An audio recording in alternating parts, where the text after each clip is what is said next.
Buen día, ¿se escucha? Buenos días, buenas noches, sí. Ah, buenísimo. Bueno, ya comparto pantalla.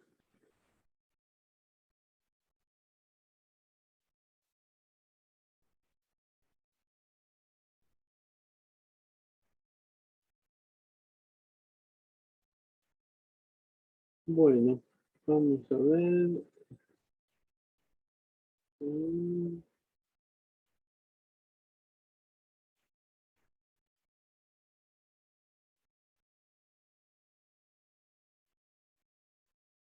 no.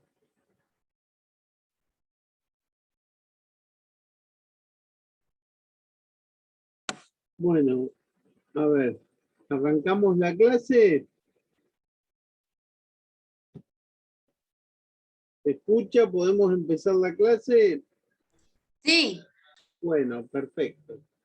Bueno, la idea es hoy abordar un tema que es, si bien de derechos humanos, está muy emparentado con la teoría constitucional. Vamos a hablar de por qué los derechos que establece la Constitución, y en este caso los instrumentos internacionales, los derechos humanos de que todos gozamos, no son absolutos. Esto tiene que ver en tiempos de normalidad, el poder de policía, también cómo se ejerce la policía en situación de emergencia y cómo es realmente la condición de emergencia admitida por la Constitución Nacional y los instrumentos internacionales. Digamos que es un tema muy importante porque, entre otras cosas, refleja todo lo que nos ha sucedido durante el año anterior y el presente año. Cómo han sido las incidencias de la pandemia en el gobierno de este país, cómo se ha regulado las situaciones habituales de los ciudadanos en un tiempo no habitual, que es el tiempo de emergencia sanitaria, donde todos estuvimos muchos tiempos recluidos en nuestros domicilios, con serias limitaciones en los derechos de libre tránsito. Entonces, primero hacer la teoría de por qué los derechos no son absolutos, después explicar cómo se ejerce el poder de policía, y después también explicarles que hay una policía de emergencia, el poder de policía de emergencia, que en todos los casos también tiene que ser ejercido en forma razonable. Por esa razón es que a mí me interesa que trabajemos bien estos aspectos, sobre todo porque son aspectos que se vinculan necesariamente con nuestra cotidianeidad.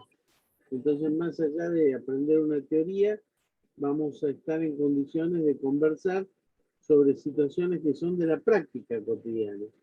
Yo tomé, para los que tengan el libro, siempre tomo cuando empiezo un capítulo dos frases. Acá tomé una frase de un voto, que es el voto del juez Figueroa Alcorta de la Corte Suprema, y otro del voto del juez Bermejo, que en el mismo caso votó en disidencia, en distinto, en un supuesto que se llamó Ercolano con la Renshaw, que fue en el año 1922 y que fue el primer momento en que la Corte dejó de usar lo que se llama el derecho y poder de policía en sentido estricto para empezar a usarlo en un sentido amplio.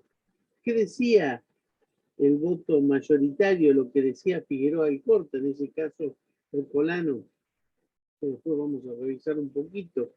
Bueno, él nos marcaba que la reglamentación del precio de alquiler, de eso se trataba este juicio, si se podían congelar los precios de alquiler. No se propone favorecer a unos en perjuicio de otros. Su finalidad es impedir que el uso ilegítimo de la propiedad se convierta en un abuso perjudicial en alto grado, merced a circunstancias que transitoriamente han suprimido, de hecho, la libertad de contratar para una de las partes. Pasaba que en Buenos Aires había muy pocas habitaciones y mucha gente que necesitaba vivienda, porque alrededor del 20 mucha gente del interior venía a Buenos Aires por una incipiente industrialización que se había dado. Entonces, en esas circunstancias, la vivienda empezó a ser carísima, porque había poca. Entonces, el Estado reguló limitando los aumentos de los precios de alquileres. Frente a eso, en el voto minoritario, ¿qué dijo Figueroa Bermejo, que fue el juez que dio su voto clásico, el voto que venía dando la Corte hasta ese momento. Dice, pero esa escasez, que estaba hablando de la escasez de vivienda, en un momento dado puede ser sobreabundancia en otro. Y la misma razón de Estado llevaría a imponer autoritariamente el aumento del alquiler. Si hubiera, al revés, muchas casas y pocas personas que querían alquilar. Lo que en definitiva para Bermejo significaría la desaparición de propietarios e inquilinos reemplazados por el Estado, que se habría convertido en empresario de un inmenso falansterio. O sea, lo que proponía Bermejo es que si nos metemos a regular los precios vamos a terminar mal. Bueno, a mí me gustó recordar estas dos posiciones porque un poco definieron lo que después iba a pasar en nuestra república con el transcurso del tiempo. Vamos a ver entonces esto de la limitación de los derechos y cómo actúan en este contexto los principios de razonabilidad y legalidad.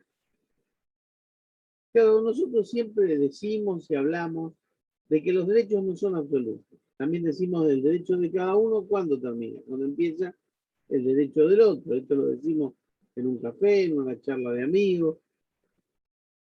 Pero ¿qué significa decir esas dos cosas? Que los derechos son relativos y que mi derecho termina donde empieza el tuyo. Bueno, la respuesta nos obliga a recordar la inmensa cantidad de vinculaciones que nos da el sistema constitucional. Por un lado, todos gozamos de los derechos, pero por otro lado, todos tenemos límites en ese goce. Es que en realidad los derechos que la Constitución instituye para todos son relativos. No hay derecho absoluto. Aún el derecho a la vida puede ser limitado si eventualmente se decidiera la pena de muerte, que nosotros hoy no la tenemos, o la situación del aborto, si creemos que hay vida en el feto, en fin. Hasta los derechos más increíblemente fuertes que podemos imaginar pueden ser factibles de una determinada limitación. Bien, pero claro, ¿quién limita los derechos? La ley democráticamente sancionada. Esta es una característica de los estados democráticos de derecho. Si bien el Estado democrático admite la limitación del derecho, la admite solo si la impone esa limitación una ley sancionada por el Congreso, por la legislatura provincial o aún por el Consejo Deliberante en una ciudad determinada. Entonces, los derechos que todos tenemos en el sistema constitucional son relativos. ¿Y por qué son relativos? Porque se gozan y se ejercen conforme las leyes que reglamentan su ejercicio. Así dice el artículo 14, que reglamenta en general los derechos civiles, que dice: todos los habitantes de la nación gozan de los siguientes derechos conforme las leyes que reglamentan su ejercicio. Pero si nosotros vamos al 28, nos dice que las leyes que reglamentan los derechos no pueden alterarlos con excepciones reglamentarias. ¿Esto qué quiere decir? La Constitución siempre cauta y siempre medida. Dice, todos tenemos derechos, pero por supuesto los tenemos conforme las leyes que los reglamentan. Pero después dice, ojo, que esas leyes pueden reglamentar, pero no alterar un derecho. Les pongo un ejemplo. Imaginamos que todos tenemos el derecho a huelga. Cuando un sindicato determinó la huelga en un gremio determinado, o se determina un paro general, después el que quiere hace la huelga y el que no quiere no hace.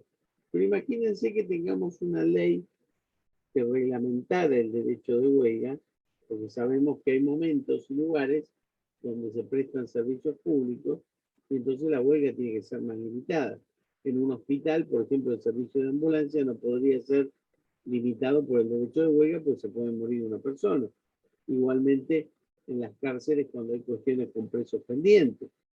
Y entonces puede haber una ley que diga, bueno, se podrá hacer huelga, pero siempre debe haber una guardia en servicio de ambulancia y siempre debe haber una persona por lo menos que atienda la cuestión que plantee un preso, por ejemplo. Esto sería una reglamentación razonable. Pero ¿cómo sería, por ejemplo, una ley que dice se puede ejercer el derecho de huelga, pero solo una persona por oficina? En realidad esa reglamentación estaría alterando el derecho. porque en los hechos, si en cada oficina puede hacer huelga uno solo, prácticamente nos está diciendo no se puede hacer huelga. Entonces, esto es lo que la Constitución expone de una manera razonable. Los derechos se ejercen conforme a las leyes, pero las leyes no pueden alterar esos derechos de reglamento. Por ejemplo, el derecho de reunión. Si nosotros queremos hacer una reunión en la Plaza San Martín este domingo para hacer un homenaje a Soraya Char, porque es una muy buena profesora, para ir toda la cursada este domingo a la Plaza San Martín a las 11 de la mañana, vamos a tener que comunicar a la municipalidad, porque por ahí hay 5 grupos más que quieren hacer otras reuniones, no para que nos fichen y nos digan no pueden, sino, si me dice, mire Jiménez, para ese homenaje que usted le va a hacer a Soraya Char, podría hacerlo la semana que viene, porque ahora tenemos un homenaje que hacen, no sé, los jubilados a Norma Pla. Bien, entonces, razonablemente la autoridad puede limitar esos derechos, pero no alterarlos. No puede decir, mire Jiménez, como hay mucha gente que hace homenaje, usted nunca va a poder hacer el homenaje a Soraya Char, o puede hacerlo dentro de 10 años. Eso sería una reglamentación irrazonable. Bien, de esto podemos inferir que los derechos de la Constitución no son absolutos, porque el disfrute de ellos se realiza en el marco de la convivencia social. O sea, si nosotros ejercemos nuestros derechos en el marco de la convivencia, tenemos que asumir que no serán absolutos. La limitación de los derechos que hace la ley es solamente para hacer que esos derechos sean funcionales. La limitación no es para destruirlos o para acotarlos, sino para que en efecto todos podamos gozar de ellos.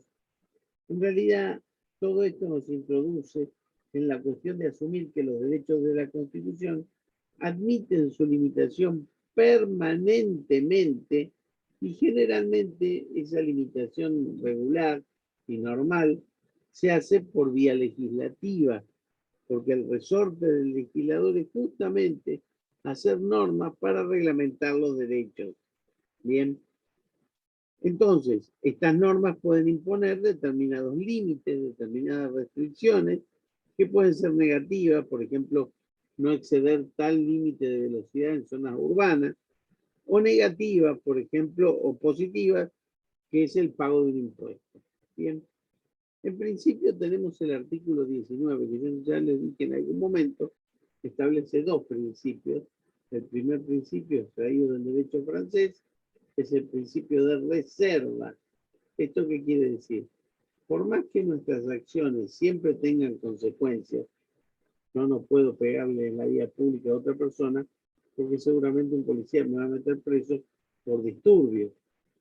Yo podré en todo caso increpar a esa persona diciéndole, pero usted me está poniendo el auto delante, déjeme pasar, esa es otra cuestión.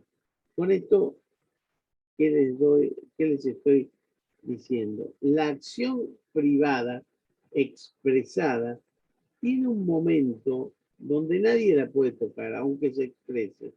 Esto es, las acciones privadas que en ningún modo ofendan al orden o a la moral público, ni perjudiquen a un tercero, están exentas de la autoridad del magistrado que hace la ley. ¿Esto qué quiere decir? Si yo pienso, Sarmiento decía, las ideas no se matan cuando escapó hacia Chile, nadie me podrá condenar por mis pensamientos, pero si nosotros remitiéramos la intimidad al pensamiento, sería una remisión muy escueta, porque claro, es lógico que nadie va a saber lo que yo pienso si yo no lo expreso. Pero Petraki, cuando resolvió el caso Montalvo, que era sobre la tenencia de estupefacientes para el consumo personal, dijo algo muy importante. Hay acciones que se expresan, pero siguen estando dentro del concepto de la intimidad o la privacidad de la persona. Por ejemplo, si yo salgo a la calle y me gusta andar con remera, o me gusta andar con barba, o me gusta andar más limpio o más sucio, bien, o me gusta usar ropa ridícula, o me gusta vestirme de mujer, bien, son cuestiones que la sociedad democrática tiene que tolerar, por este tema de que la tolerancia es una característica de la sociedad. Entonces esas son acciones que aunque se exhiben y son públicas, en realidad son privadas, porque esto es la moral externa, mi ámbito externo de privacidad. Llega un momento, yo esto siempre lo explico con el tema de la tenencia de estupefacientes. Imagínense que estamos dando esta clase allá en la Facultad de Derecho, que termina a las 10 de la noche, y a las 10 de la noche yo salgo con un poco de frío, cruzo la plaza, y prendo un porro y empiezo a fumarlo. Justo hay un policía que me agarra y me mete preso por andar con estupefacientes. Después me va a soltar, porque dijo, va a decir, Jiménez tenía un solo cigarrillo, evidentemente era para su propio consumo, y lo hacía en medio de la noche cruzando una plaza vacía. No hay por qué sancionarlo. Ahí está ejerciendo su privacidad externa. Pero ¿qué pasa si nuestra clase se diera a las 5 de la tarde? Y yo a las 6:30 salgo de la facultad, cruzo la plaza, me fumo un porro y resulta que está lleno de chicos que salen del colegio, que van a los juegos y me miran como fumo yo mi porro. Entonces ahí la acción privada ya deja de ser absolutamente privada porque mi vicio trasciende a los demás. Entonces estoy afectando al orden público y ahí sí me pueden poner preso y procesarme por imitación de mi vicio. Entonces, esto es el principio de reserva. Justamente Vidal Campos dice, ¿dónde está el límite? Que en ningún modo ofende. Claro, porque la sociedad democrática tiene que aceptar ciertas ofensas. Bien, el tema es cuando esa ofensa molesta al orden público. Ese tránsito de la mera molestia a la ofensa es lo que sanciona la ley. Y el segundo principio es el principio de legalidad. La segunda parte del 19 dice, nadie puede ser obligado a hacer lo que la ley no manda, ni privado de lo que la misma ley no prohíbe. Esto quiere decir, hablando muy simplemente, y ustedes como abogados lo tienen que saber, en una sociedad como la Argentina, que es democrática y lo exhibe su constitución, todos los habitantes hacen lo que se les dé la gana, salvo que una norma jurídica nos diga esto no se puede hacer. El principio es la libertad, la excepción es la restricción a la libertad que siempre tiene que ser establecida por una norma. Entonces yo hago lo que quiero, salvo que haya una ley que dice esto no. Yo puedo andar por la calle, salvo las normas contravencionales de moralidad que dicen no se puede transitar desnudo. Bien, esa es una regla que yo no puedo violar. Yo puedo andar en auto, claro, ¿cómo no voy a poder? Lo que no puedo es exceder la velocidad permitida, porque la ley me marca cuáles son los mínimos y los máximos, a 20 en la esquina, a 40 en la calle, a 60 en las avenidas. Bien, bueno, si traspasamos este umbral, que es el de la intimidad o la legalidad, ya entramos en el ámbito de las reglamentaciones razonables, en que en modo permanente la ley efectúa. Pero aun cuando la ley reglamenta a partir de ese umbral, no lo puede hacer en forma irrazonable. Bien, y es ahí donde trabajan los buenos abogados, cuando tienen sus clientes que dicen a mí me están imponiendo un impuesto que me está percibiendo más del 40% de mi patrimonio. Esa es una ley, pero es una ley irrazonable. Vamos a plantear la inconstitucionalidad. No me dejaron entrar al boliche porque soy negro, porque soy hombre, o porque soy mujer, o porque soy travesti, o porque soy transexual. Esas son reglamentaciones irrazonables. Si nosotros hacemos interpretación constitucional, decimos que los instrumentos del 75-22 de la Constitución establecen en principio que los derechos pueden ser limitados, igual que dice la Constitución, y también el objeto de esa limitación. Fíjense, el 29.2 de la Declaración Universal o el 32 del pacto dice, no puede el ejercicio de los derechos ser abusivo y siempre las limitaciones tienen que ver con el bien común de todos. Nosotros tuvimos en el año 49, con la Constitución peronista del 49, que después fue derogada en el año 55, un artículo que era el 35 que decía los derechos y las garantías reconocidos por esta Constitución no pueden ser alterados por las leyes que reglamentan su ejercicio, bien que esto lo decía nuestro 28, y dice, pero tampoco amparan a ningún habitante de la nación en perjuicio, detrimento o menoscabo de otros. Decía la Constitución, los abusos de estos derechos que perjudiquen a la comunidad o que lleven a cualquier forma de explotación del hombre por el hombre, configuran delitos que serán castigados de la ley. ¿Esto qué era? La consagración de la regla del impedimento del abuso del derecho.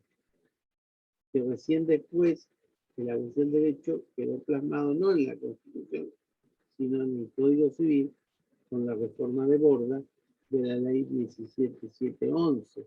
Ahí tuvimos nosotros una regulación no constitucional referida al abuso del derecho, que fue el artículo 1071 bis del viejo Código Civil. En realidad, hay ciertos estándares para determinar si una conducta genera abuso del derecho. Primero, tiene que haber una intención de perjudicar en mi acción para que ese derecho excesivo sea abusivo también. Debe haber una extralimitación en el ejercicio regular de un derecho.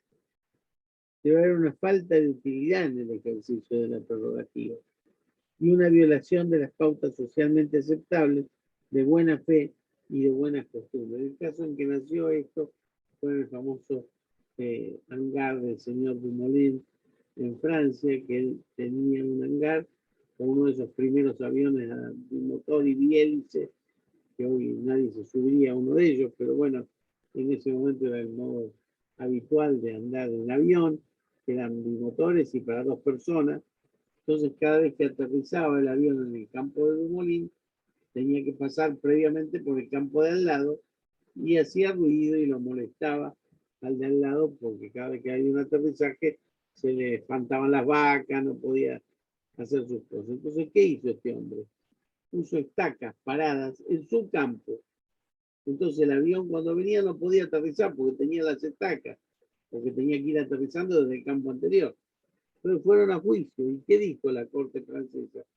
Que esas estacas habían implicado un ejercicio abusivo del derecho, porque no podía, no tenía ningún beneficio salvo el que tenía menos ruido en alterar la posibilidad de que trabaje el vecino.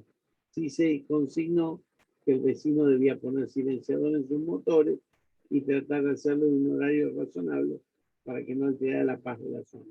Pero se consideró que esa conducta había sido abusiva justamente por violar estos estándares que yo le dije.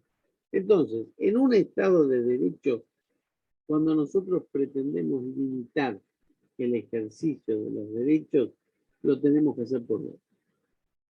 Si nosotros queremos que este señor ponga pinches en su terreno, tiene que estar habilitado por una ley.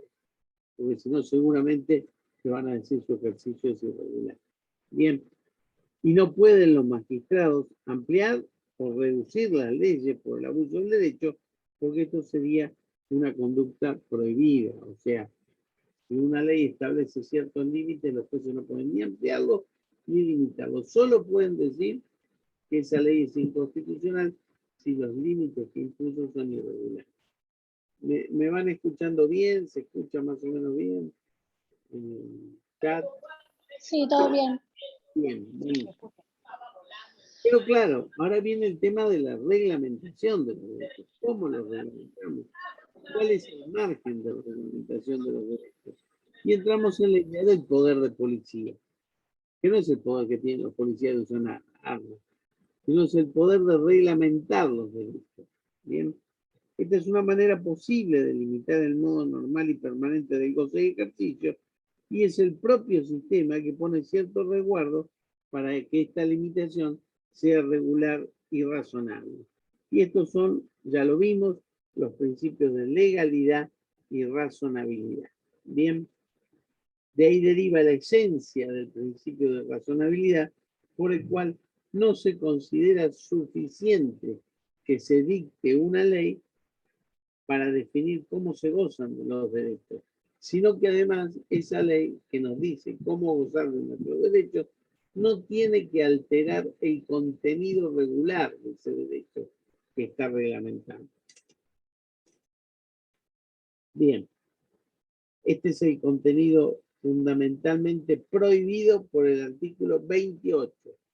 El 28 permite que haya una ley reglamentaria, pero que no altere el derecho que está reglamentado.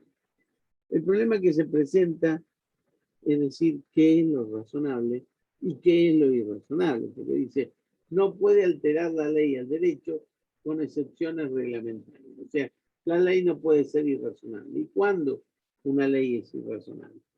Bueno, la jurisprudencia de la Corte coincidió en que la alteración de los derechos significa cambiar su esencia o cambiar su forma. Si yo al reglamentar lo transformo en un derecho diferente o lo anulo, estoy alterando. Bien.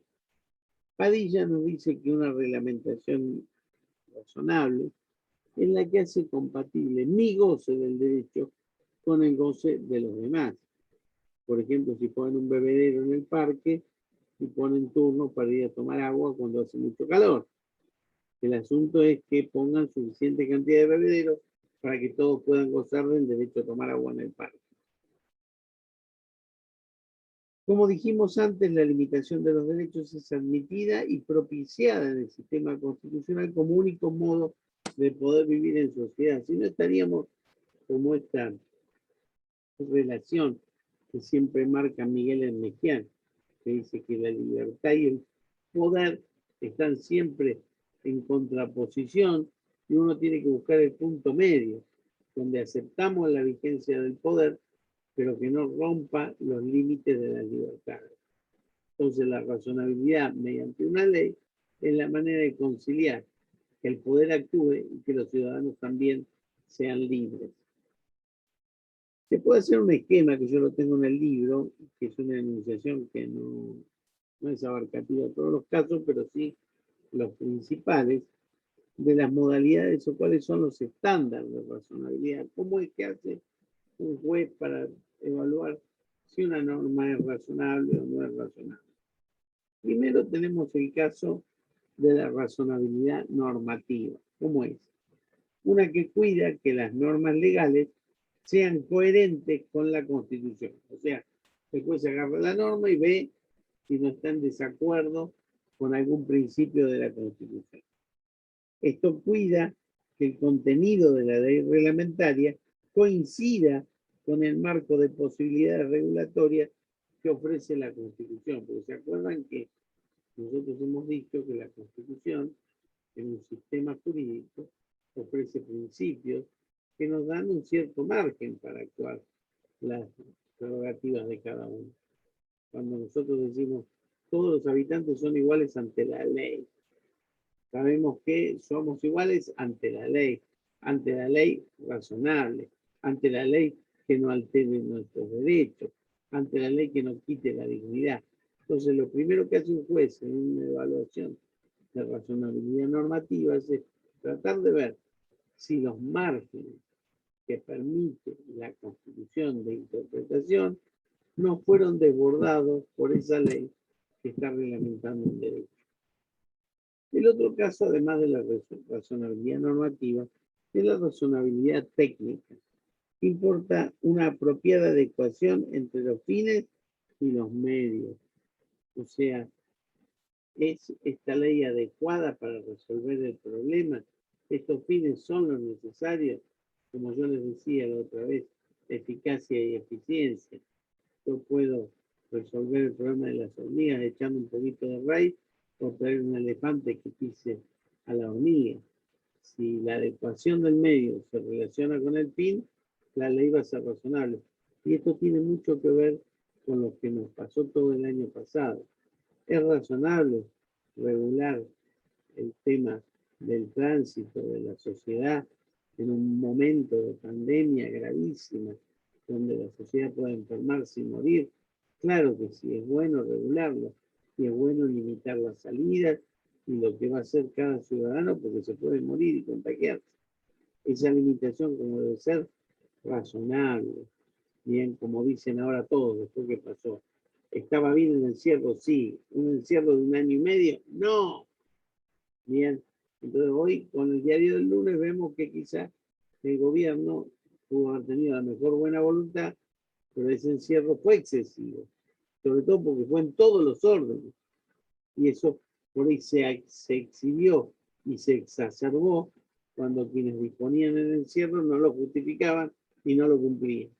Eso hizo que la sociedad no tolerase esa situación como una reglamentación razonable de los derechos. Por eso quiero que quede claro, yo creo que esta situación de pandemia fue uno de los claros ejemplos de situación de emergencia, donde el presidente puede ejercer de un poder de policía de emergencia más estrecho, más intenso, pero aún el poder de policía más intenso tiene sus limitaciones.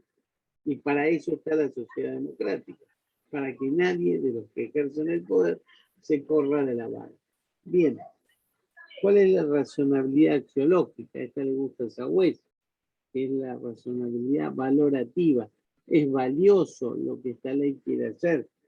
Justamente apunta a exigir una cuota básica de justicia intrínseca en las normas, de modo tal que las notoriamente injustas se reputan inconstitucionales. Por ejemplo, en tiempo de la pandemia, yo conozco un caso donde murió un señor y al hijo no le permitieron tocar el ataúd para despedir a su padre.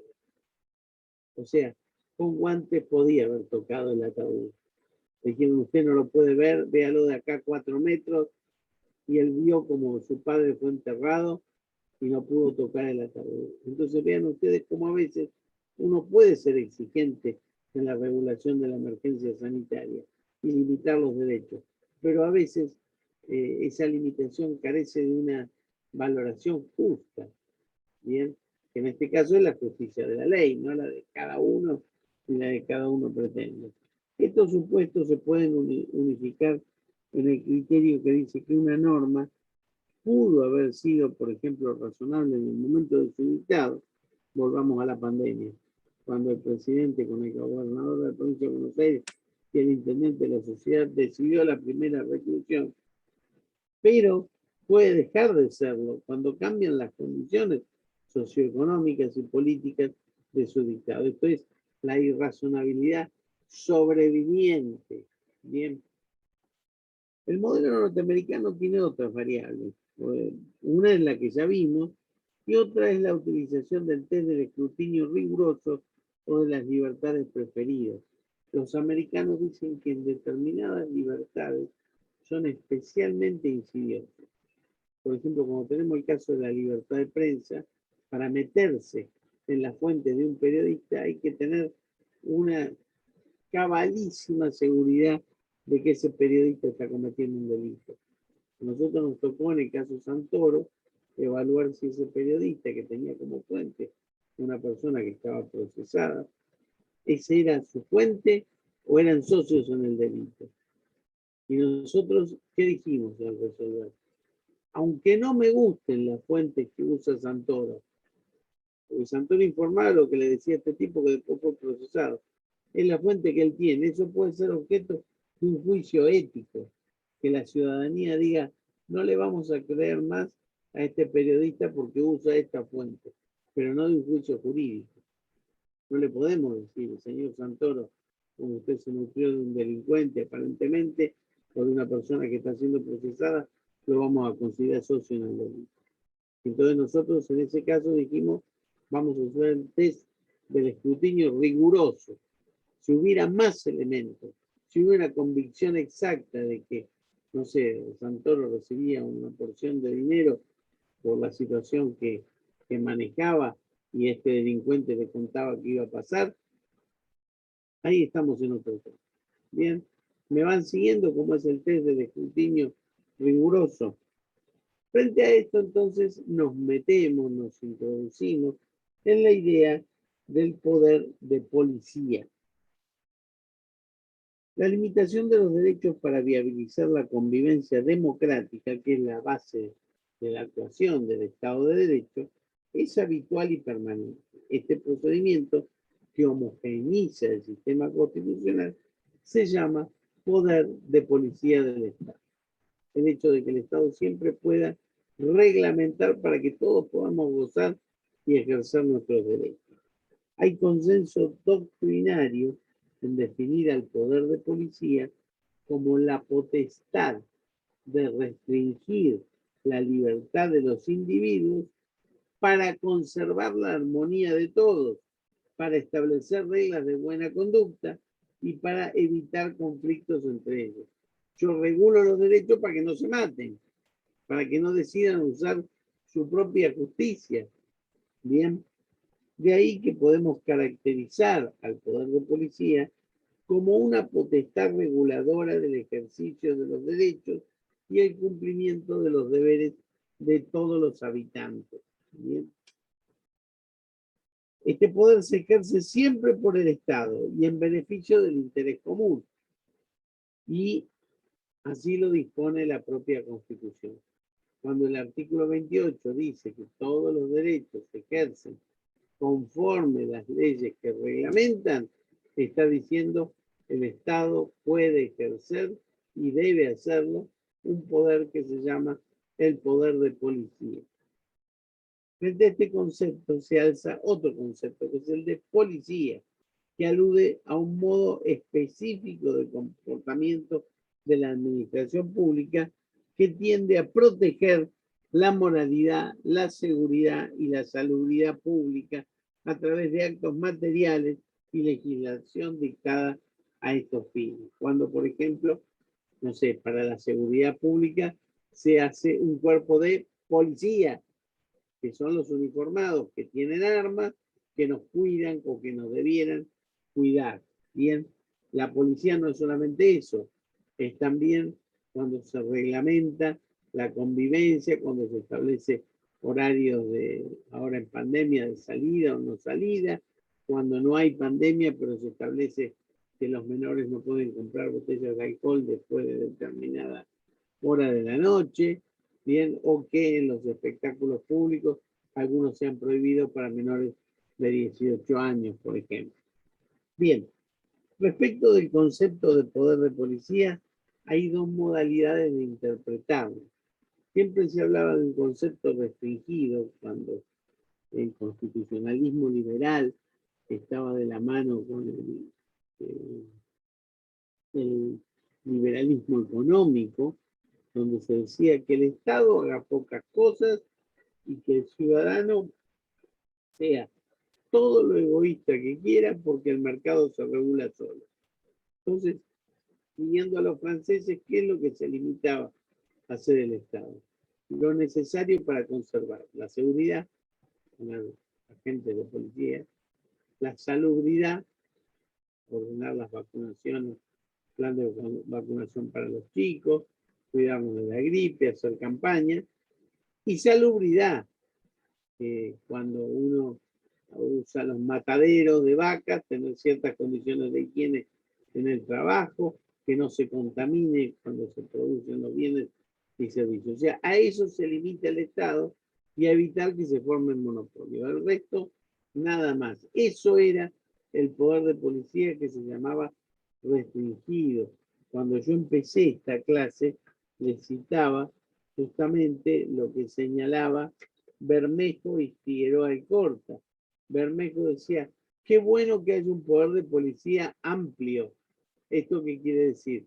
Que el Estado haga más cosas que esas tres. Y Bermejo decía, y yo prefiero el poder de policía restringido, porque si no, si el Estado se mete, no vamos a saber cuándo termina. Esta es una discusión que hoy sigue dándose y todavía no ha finalizado.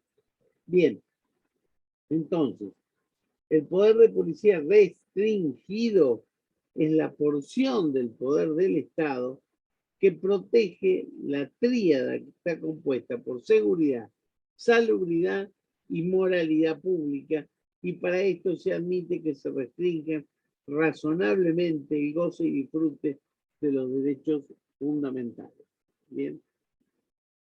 De paso, paro 2 segunditos para recordarles que, bueno, el día del examen de humanos va a ser el día 8, 9, los principios de octubre, va a ser en nuestro horario de clase, en la facultad, los que tienen que ir, va a ser escrito, son 4 preguntas, de las 4 preguntas valen 2,5 puntos cada una, y van a ser grupos de a 15 personas. Cuando vayan, eso lo van a arreglar con Soraya y Palacio, que seguro van a ir para tomarles el examen escrito. Pero me interesa que aquellas personas que por su condición no pueden hacer el examen escrito, porque no pueden concurrir a la facultad, porque tienen alguna comorbilidad, una enfermedad preexistente, anótense en una listita que se la dan a Soraya para que yo la tenga, y entonces el día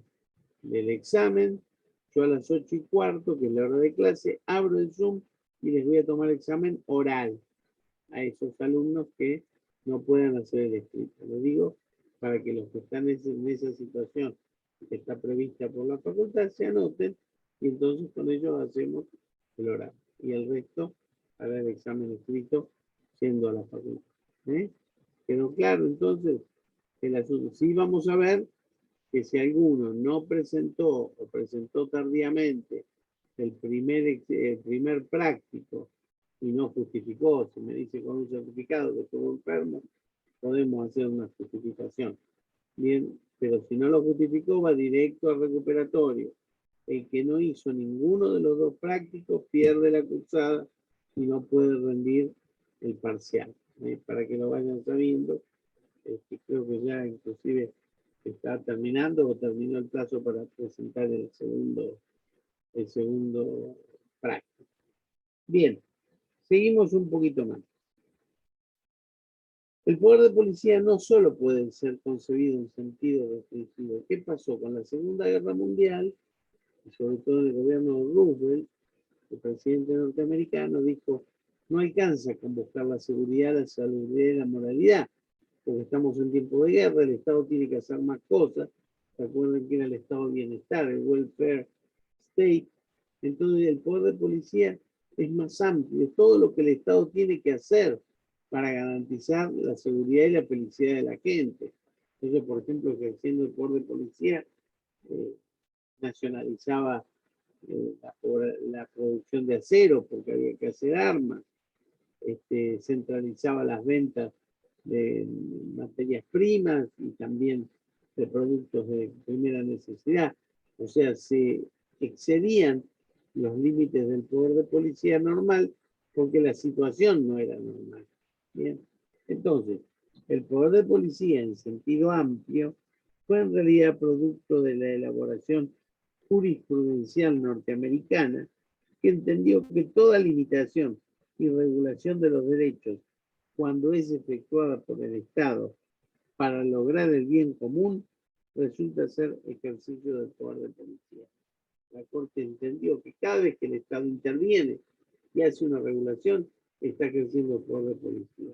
Esto también porque venían los derechos económicos, sociales y culturales, que solo se realizan cuando el Estado genera acciones de planes de vivienda, planes de salud, planes de trabajo. Entonces ya el Estado no podía limitarse a las 3 funciones básicas. Vidal Campos dice que si lo vamos a concebir de este modo, el poder de policía de este modo tan amplio, el poder de policía en realidad se confunde con el propio poder del Estado. Porque el poder de policía es todo lo que puede hacer el Estado para el bienestar de la gente. Entonces se amplió el margen totalmente. Por eso se pronuncia en contra de esta concepción amplia, aunque no rechaza que el Estado pueda, si se dan las circunstancias de excepción, restringir sin alterar los derechos de los habitantes. Por esto sería ya poder de policía que se transformaría en el propio poder del Estado. Entonces, en una concepción restringida de tradición europea, el poder de policía es la acción del poder estatal cuando actúa sobre los derechos del habitante y que solo puede dirigirse a tutelar la seguridad, la salubridad y la moralidad pública. Esto es poder de policía en sentido restringido. La concepción amplia, acá la tradición es norteamericana, empezó con el New Deal, esta acción del Estado americano que hacía obras, escuelas, autopistas, Dice, es una creación de la jurisprudencia norteamericana que entiende que las restricciones a las libertades en beneficio de la población se pueden establecer también para proteger el bienestar general o el bien público. Tiene que quedar claro que cualquiera sea la concepción que tomemos de poder de policía, la actuación siempre es limitar los derechos humanos. Por eso hay que tener un poco más de cuidado cuando hablamos de poder de policía amplio, porque la limitación es mayor. Bien. Vamos a ver ejemplos prácticos de criterio restringido. Por ejemplo, una medida, la vacunación obligatoria para prevenir enfermedades determinadas. Acá se limita la libertad personal, pero es para la salubridad pública. Y ustedes por ahí se preguntarán, ¿y por qué no entró en la agenda de vacunación obligatoria la vacuna del COVID, donde hay tantos problemas con gente que no quiere vacunarse? Porque la vacuna del COVID todavía no terminó los protocolos para ser obligatoria. Cuando pasen los 5 años y se hayan hecho todas las pruebas, seguramente la vacunación del COVID va a entrar en el calendario obligatorio. Por ahora, ¿qué dice el Estado? Mire, le ofrecemos esto que está en proceso, pero si se lo pone, por lo menos se va a prevenir de la muerte. Si no se lo pone, por ahí se muere seguro. Y la gente elige. Por eso no se puede hacer nada hoy con una persona que dice yo elijo no vacunarme. Pero yo no puedo decirle a un chico, vos no te vacunes contra la polio, porque está en el calendario vacunatorio, porque está probado que es una vacuna efectiva y no tiene efectos mortales. Pero la vacuna del COVID, uno sabe que según ciertas dosis de vacuna pueden tener ciertos efectos. ¿Y qué hace la gente? Se la banca, dice, bueno, peor es morirme de COVID. Algunos dicen, no, no me la banco, y esa gente tiene más riesgo de morir, pero está usando su libertad. ¿No entienden por qué la medida de vacunación obligatoria no se aplica con la vacuna COVID-19? Bien, y un ejemplo de criterio amplio, por ejemplo, la regulación de los precios de alquileres. Y se dice, o no alquileres, algo que pasa ahora, la prohibición de despido y la doble indemnización. Eso es para que la gente mantenga su trabajo en época de crisis. Entonces le obligan al empresario que despida que pague el doble. Bien, el derecho limitado, digamos, el derecho a trabajar y la propiedad del empresario, que puede echar a cualquiera y pagarle la indemnización que marca la ley, el derecho a contratar. ¿Y el objetivo cuál es? El bienestar general. Siempre está el conflicto, dice, ¿y pero esto soluciona algo? No, porque aunque esté la doble indemnización, nadie contrata nuevos empleados porque no quiere despedir y hay más trabajo en negro. En fin, tiene que ver con las políticas públicas. La Corte Suprema de Justicia cambió del criterio restrictivo al criterio amplio en el año 1922 cuando falló el caso Ercolano en un fallo dividido de gran importancia que admitió y de ahí en más la aplicabilidad del poder de policía que se llamó policía de emergencia. Bien, en momentos de emergencia se puede aplicar el poder de policía amplio. Siguiendo la doctrina Vidal, yo creo que por la generalidad que implica la concepción amplia de policía que se ejerce sobre gran cantidad de materias, diluye la interpretación que hay que darle al poder de policía del Estado. Porque el Estado empieza a decir, para la felicidad de todos, empiezo a meterme, yo en el libro, cuando hablo de emergencia, pongo cómo se fue admitiendo primero levemente y después todo era emergencia sanitaria, habitacional, todo. Y entonces el Estado empezó a decidir acciones de políticas alegando emergencia e invadiendo los derechos de las personas. Siempre, como siempre, lo digo, no todo tiene su justo medio. Yo sé que en este momento ya no podemos más decir que el poder de policía se limita a la seguridad, salubridad y moralidad, porque el Estado tiene otras obligaciones que nacen con los derechos de segunda y tercera generación. Pero aún el poder de policía amplio tiene que tener fuertes limitaciones y mucho más si para eso se declara la emergencia. Otra cosita, sabiendo nosotros que tenemos un Estado federal, el poder de policía, cualquiera sea el oficio, restringido o amplio, no puede ser transferido porque el poder de policía es de determinada jurisdicción territorial. Por eso algunos errores que el presidente de la Nación cometió en la regulación del poder de policía, porque ahí el poder de policía lo puede ejercer el Estado federal, los estados provinciales y los estados municipales autónomos. Entonces, lo normal es que el poder de policía lo ejercen las provincias, en cada uno de sus ámbitos, o las municipalidades, y que excepcionalmente el poder de policía se ejerce por el Estado federal con medidas muy amplias y referidas a determinadas cuestiones puntuales. Vean entonces con eso de que si para abrir una escuela había que preguntarle al ministro del Interior para abrir una escuela en Catamarca, eso era un disparate, porque ese poder de policía federal estaba excediendo su marco, como también era disparatado que ejerciendo el poder de policía, las provincias no permitan entrada a sus territorios, porque el derecho de libre tránsito no se puede limitar por poder de policía. Otra cosa es pedir un análisis de COVID al ingreso del territorio de una provincia.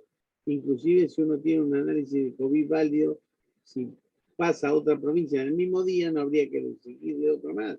Hay que marcar la validez de ese análisis de COVID. Bien, la clásica jurisprudencia de nuestros tribunales sostuvo que el poder de policía corresponde a las provincias, ya que la nación lo ejerce en el territorio de la misma solamente cuando le fue conferido en forma expresa o resulta ser una consecuencia forzada de sus facultades constitucionales. Era una cosa muy interesante.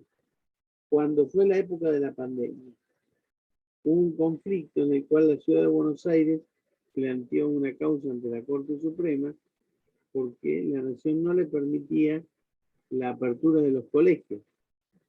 Entonces, ¿qué dijo la ciudad de Buenos Aires? El poder de policía en materia educativa corresponde a las provincias y a la ciudad. Solo lo puede ejercer el gobierno federal en un momento determinado y por una razón determinada. ¿Qué le dijo la Corte en este caso? Tiene razón Rodríguez Larreta, porque el presidente no justificó por qué quería intervenir justamente en el poder de policía de la ciudad de Buenos Aires. Y no dijo qué entendía que hacía mal la ciudad de Buenos Aires cuando quería abrir las escuelas. Entonces, ¿qué dijo la Corte? Con muy buen criterio. Acá el poder de policía es de la ciudad de Buenos Aires. Si excepcionalmente el gobierno federal lo quiere ejercer en ese territorio, tiene que hacer una expresa justificación y por tiempo limitado, cosa que no se había hecho. Bien, nuestra Constitución delega al gobierno federal la importante masa de facultades en materia de policía y las provincias retienen una competencia que en principio es reducida, pero en este caso se vio como había un abuso de competencia federal en materia de poder de policía. Y por otro lado, cuando lo usaban las provincias, también hubo un mal uso del poder de policía en materia de emergencia en razón del COVID. Bueno, acá marco la materia ambiental y tenemos que decir que cuando queremos decidir a quién le compete el ejercicio de poder de policía, tenemos que interpretar en forma restrictiva. Si tenemos duda, es de la provincia. Si tenemos duda, es del municipio. Siempre en el último caso corresponde a la federación. Bien, y ahora empieza el tema de emergencia, para ver cómo se ha variado del poder de policía tradicional, que es la regulación de todos los días de la limitación de los derechos, a una limitación más fuerte, pero que es absolutamente transitoria.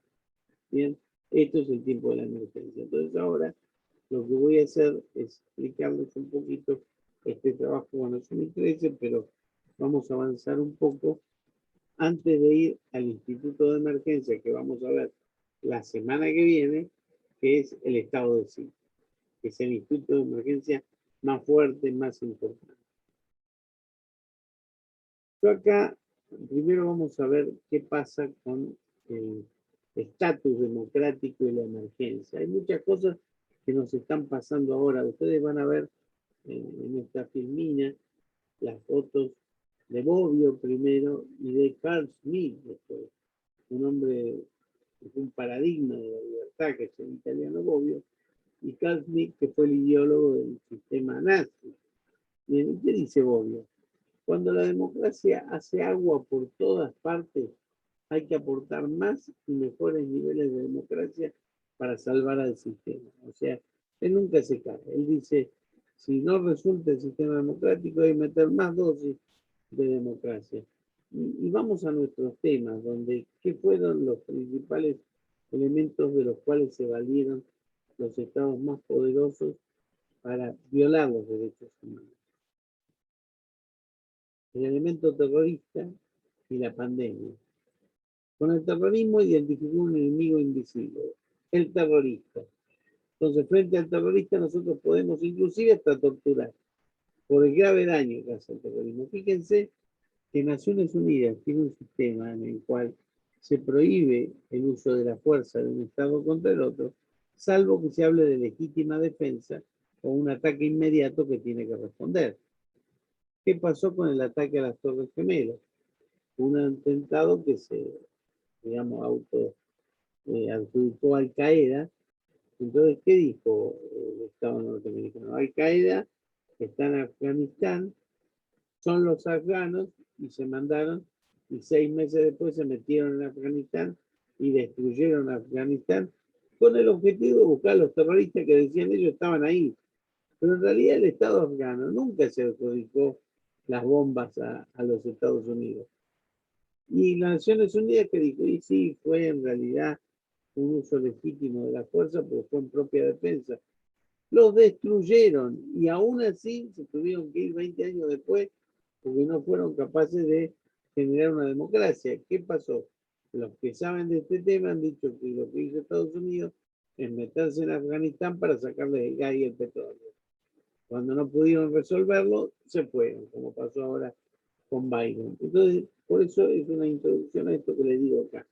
En épocas de furia, represión indiscriminada, iniquidad social y vuelta a mensajes fascistas que encarnan en el enaltecimiento de valor seguridad en oposición a la vigencia de los derechos humanos, hay que reforzar con vigor y convicción fortalecimiento del sistema de derechos humanos.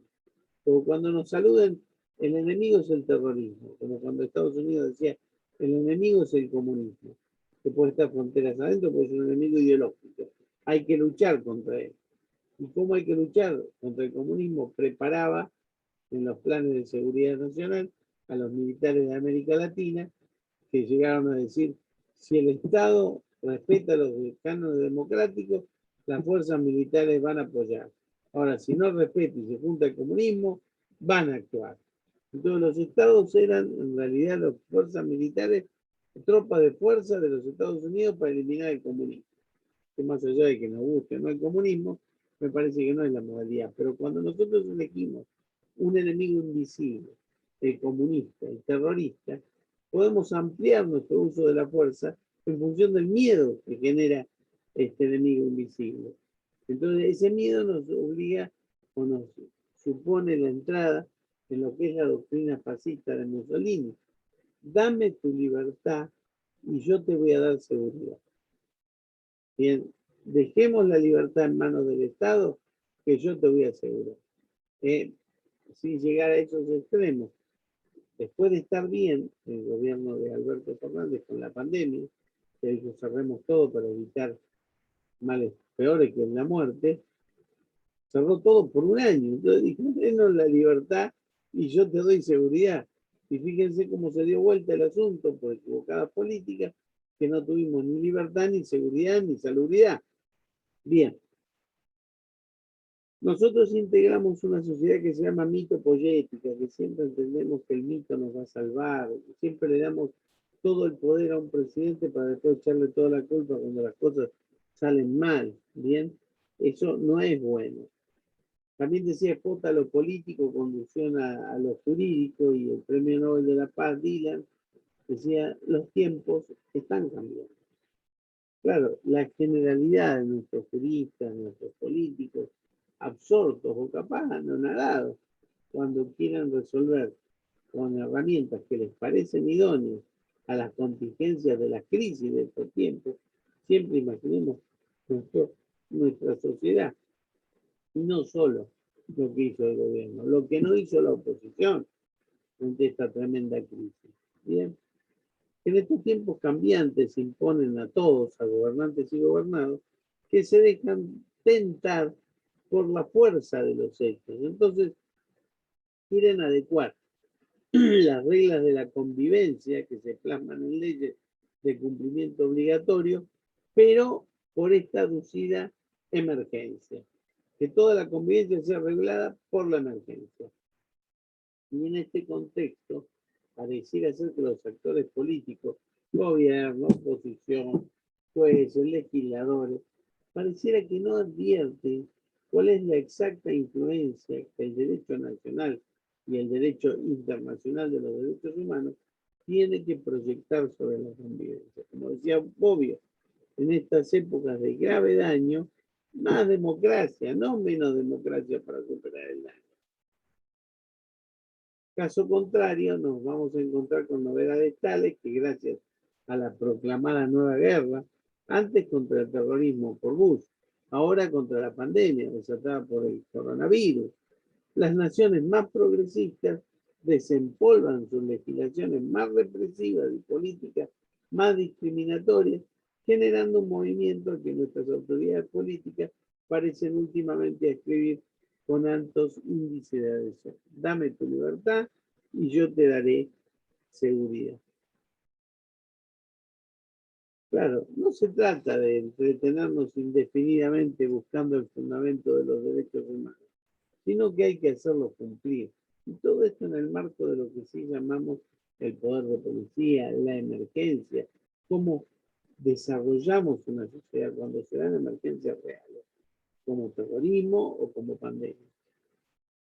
Nuestro presidente en su momento adoptó medidas que en principio fueron eficaces frente a la pandemia, anticipando los efectos.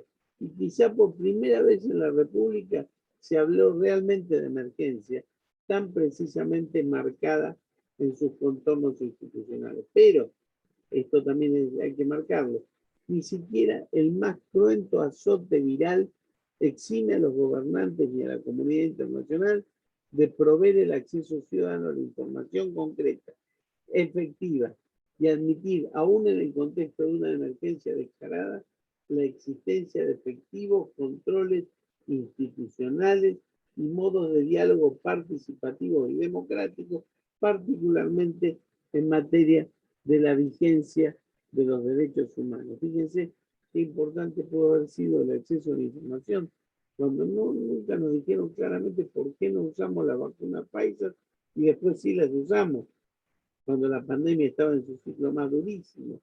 Bien, todo eso es el cero de la información. Bueno, yo no quiero entrar en las nociones de crisis y emergencia, porque eso es lo que nos va a meter en los institutos de emergencia y el concepto de estado de sitio. Lo voy a dejar para la clase que viene. Así que en esta clase, en el final, lo que voy a hacer es dejar un marco para las preguntas y las dudas que tengan frente a lo que hemos hablado en el día de hoy. Así que me pongo a disposición.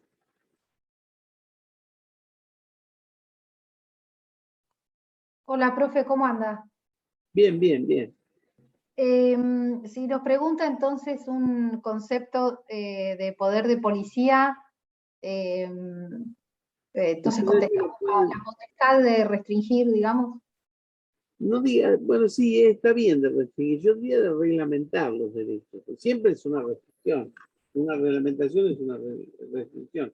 Ustedes pueden estar de acuerdo con el sistema amplio y decir, bueno, la potestad que tiene el Estado de restringir o reglamentar derechos siempre en bien de la comunidad, ¿no? Por razones de interés público. Ese sería el criterio amplio.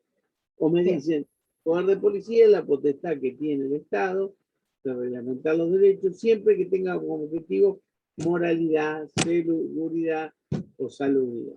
Pueden adicionalmente explicar un poco de qué se trata, con uno y con otro poder de policía. Y el americano, digamos. La concepción europea. Cada uno de los dos estudios, si explican uno, digan por qué descartan al otro, O me pueden contar, esto pasó de uno al otro. A ver, dice acá, proviene del poder, déjenme leer acá, proviene del poder legislativo, el poder de policía, ¿no? El poder de policía es una reglamentación que hace el Estado. Generalmente son los poderes legislativos, pero, por ejemplo, en este caso, con el ejercicio del poder de policía de emergencia, el presidente lo reguló por decreto de necesidad de urgencia. Ejerció poder de policía de emergencia usando decreto de necesidad de urgencia. Pero lo que dice Pablo Damián Valdeón, en realidad, tiene razón, porque es el legislador el que tiene que reglamentar. Perdona, Valdeón, te hago una preguntita. ¿Puede ser que los dos trabajos tuyos no los pude abrir yo?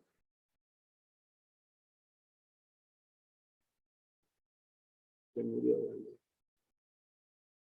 El primero, me parece que el segundo tampoco. Acordate, mandámelo en Word.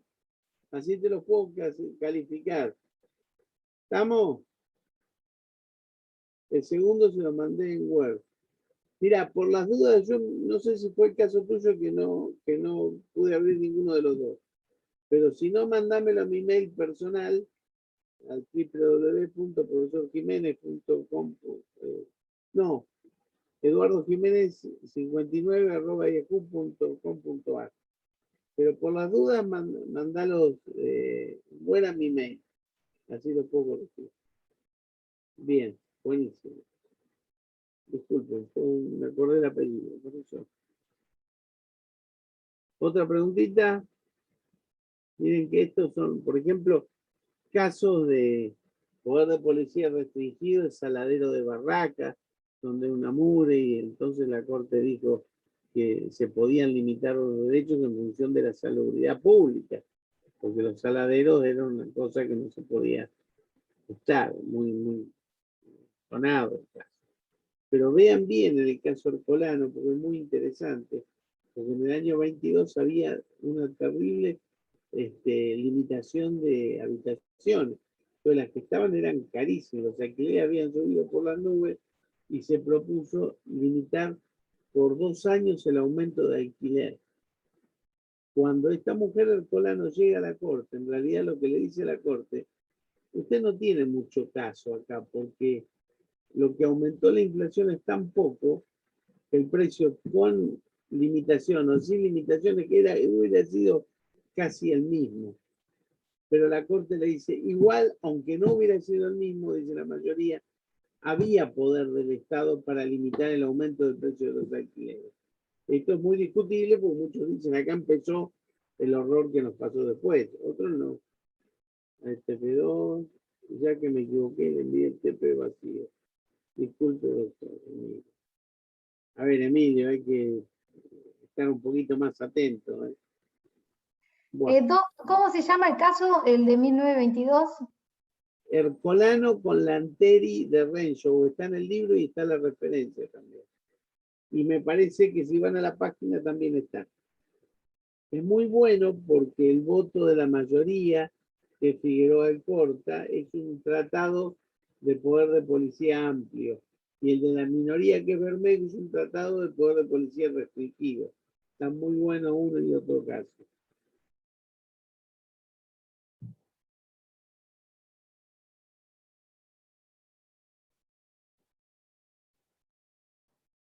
¿Alguna otra preguntita?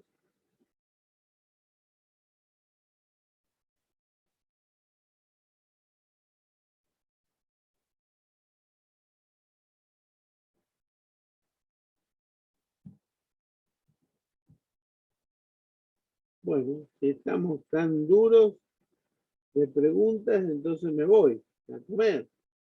Pero tenía la disponibilidad de darles un ratito más.